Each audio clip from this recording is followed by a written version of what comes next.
Hello and welcome to Reclaim Your Life, where we discuss topics that can help us live our lives to the fullest. Today, we'll be discussing the significance of entering the promised land in the world. The idea of entering the promised land is a biblical concept that holds great significance in the lives of Christians. But what does it mean for us today? Join us as we explore this topic together.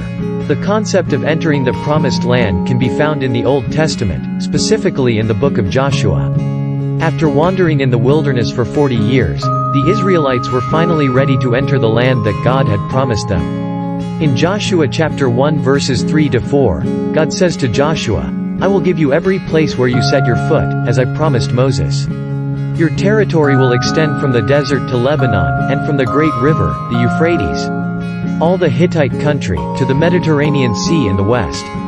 The promised land was a place of rest, abundance, and blessings that God had promised to the Israelites.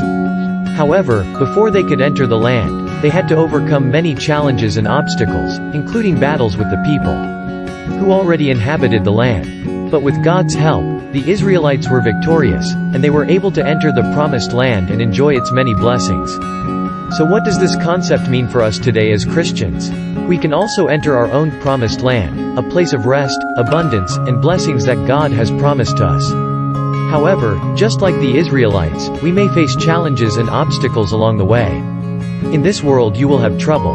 But take heart, I have overcome the world. John chapter 16 verse 33. Just like the Israelites had to trust in God and rely on His strength to overcome their obstacles, we too must trust in God and rely on His strength to overcome ours. With God's help, we can enter our own promised land and enjoy the many blessings that God has in store for us. So what does entering the promised land look like for us today? It may look different for each of us. But ultimately it means trusting in God's plan for our lives and allowing Him to guide us to the place of rest, abundance, and blessings that He has promised us. It may mean overcoming challenges and obstacles, but with God's help, we can do all things.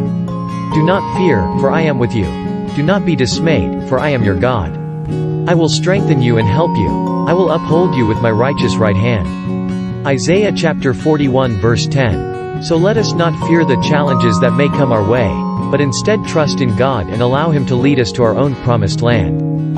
Thank you for joining me today on Reclaim Your Life. We hope this discussion on the significance of entering the promised land has been helpful to you. Remember to trust in God and allow Him to guide you to the place of rest, abundance, and blessings that He has promised you. Until next time, take care.